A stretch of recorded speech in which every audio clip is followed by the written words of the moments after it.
8절로 11절까지 말씀, 이 시간 제가 한 절, 여러분이 한 절, 우리 한 절씩 교독하신 후에 마지막 11절은 한 목소리로 합독하도록 하겠습니다. 대제사장 hil기야가 서기관 사반에게 이르되 내가 여호와의 성전에서 율법책을 발견하였노라 하고 hil기야가 그 책을 사반에게 주니 사반이 읽으니라.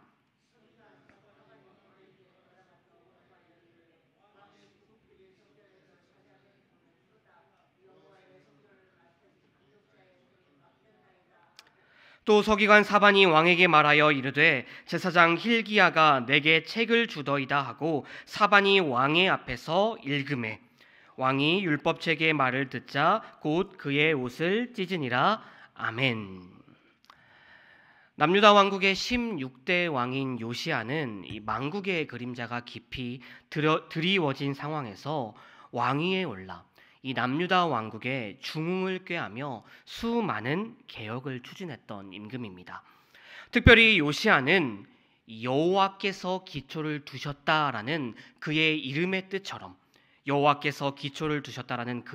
뜻처럼 그의 왕국이 바른 신앙을 토대로 바른 신앙 위에서 이 바로 서기를 바라며 두 번에 걸친 이 종교 개혁을 단행했던 임금이기도 합니다.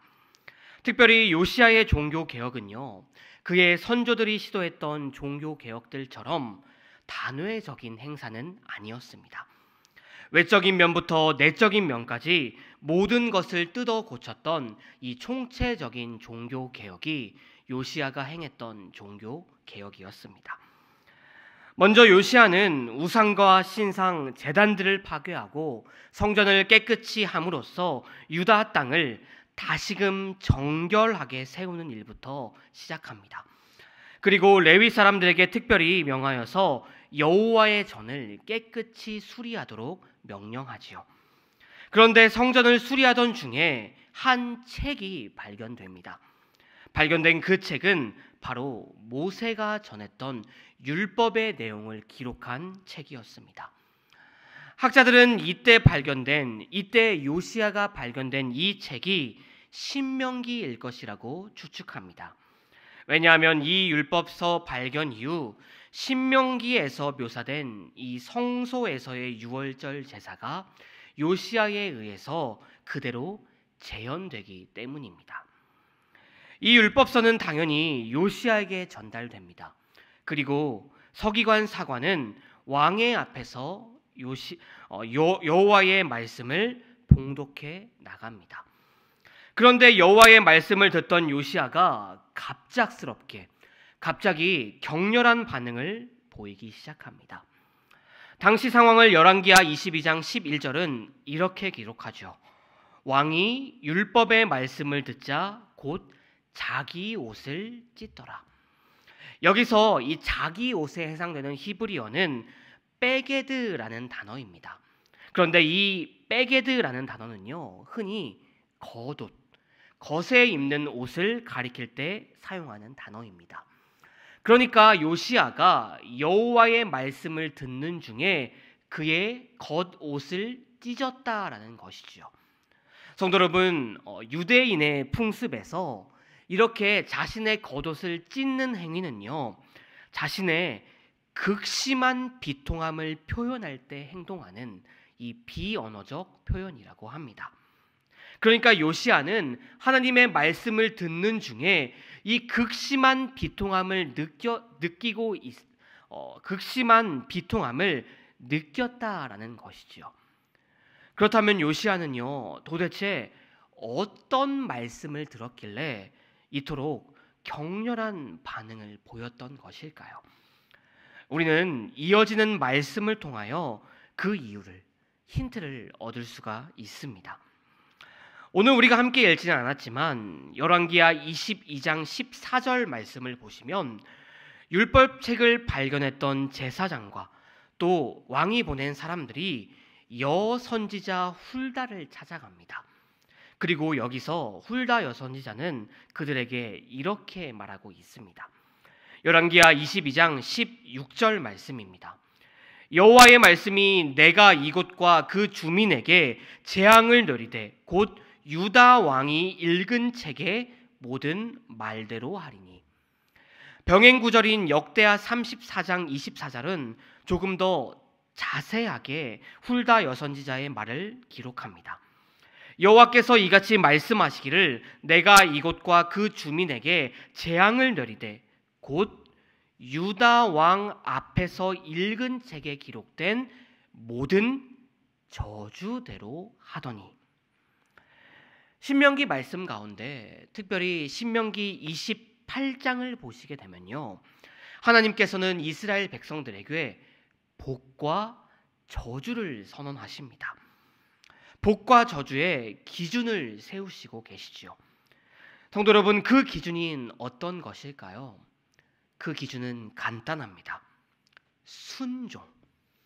하나님의 말씀에 순종한다면 복을 내릴 것이고, 하나님의 말씀에 불순종한다면 저주를 내리실 것이라고 하나님은 이스라엘 백성들 앞에 선언하셨습니다. 이 저주와 복의 말씀을 들었을 때 요시아는요, 아마 그 무엇보다도 먼저 그의 아버지가 떠올랐을 것입니다. 평생을 하나님의 말씀에 불순종하다가 저주를 받아 신하들에게 죽임을 당한, 신하들에 의하여 죽임을 당했던 정말 비참한 결말을 맞았던 그의 아버지 아몬 왕 말입니다.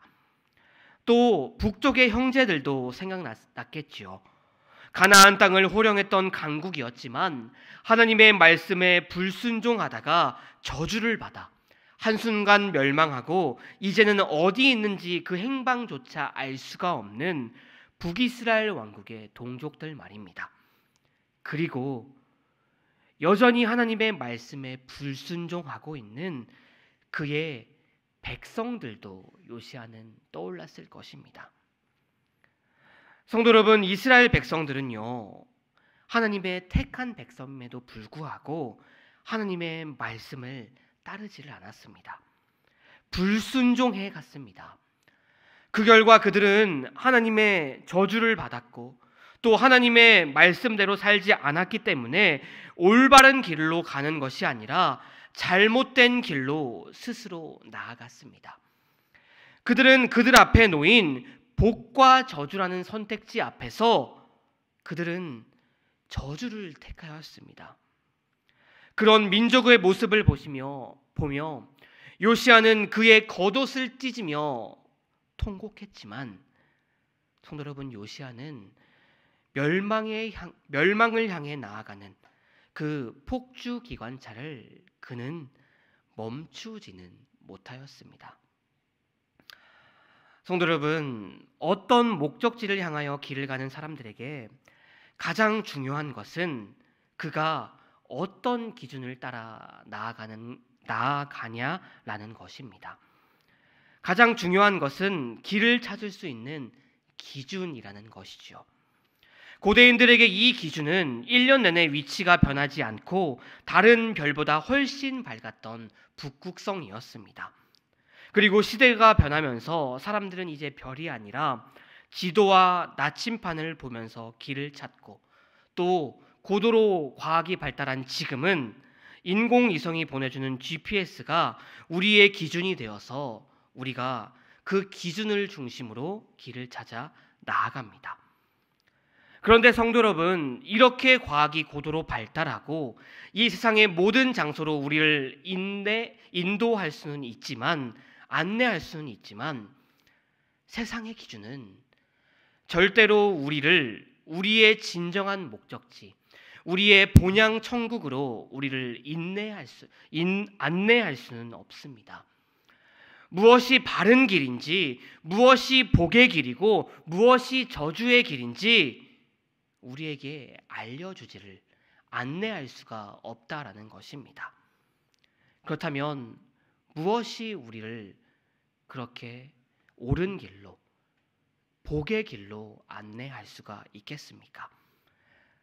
그것은 오직 하나님의 말씀, 주님의 말씀, 우리 앞에 놓여져 있는 성경 외에는 그 어느 것도 없는 줄로 믿습니다. 사랑하는 성도 여러분, 우리는 이제 언제 어디서나 하나님의 말씀을 들을 수가 있습니다. 성경을 읽을 수가 있습니다. 그렇다면 성도 여러분, 지금 여러분들은 과연 주님의 말씀대로, 주님의 뜻대로 살아가고 계십니까? 하나님의 백성답게 하나님이 주신 그 말씀을 묵상하며 그 말씀의 권위에 무릎을 꿇고 순종하고 계십니까? 평생을 걸쳐 여호와께 기초를 두려고 노력했던 요시야는 이렇게 맹세하고 있습니다. 우리 열왕기하 23장 3절 말씀, 열왕기하 23장 3절 말씀 한번 찾아서 함께 읽어보면 좋을 것 같습니다. 열왕기하 23장 3절 말씀입니다. 이 시간 이 말씀 우리 한번 함께 봉독하고 말씀을 마무리하도록 하겠습니다. 열왕기하 23장 3절 말씀 우리 한번 한 목소리로 읽도록 하겠습니다. 시작. 왕이 단 위에 서서 여호와 앞에서 언약을 세우되 마음을 다하고 뜻을 다하여 여호와께 순종하고 그의 계명과 법도와 율례를 지켜 이 책에 기록된 이 언약의 말씀을 이루게 하리라 하매 백성이 다 그 언약을 따르기로 하니라. 아멘. 마음을 다하고 목숨을 다하여 여호와를 순종하고. 성도 여러분, 요시야가 했던 이 맹세가 저와 여러분들의 맹세가 되기를 바랍니다. 그리하여 주님이 주신 그 말씀을 우리의 마음속 한가운데 세워 주님의 말씀을 붙잡고 나아가는 저와 여러분들이 다 되시기를 주님의 이름으로 축원드립니다. 기도하시겠습니다.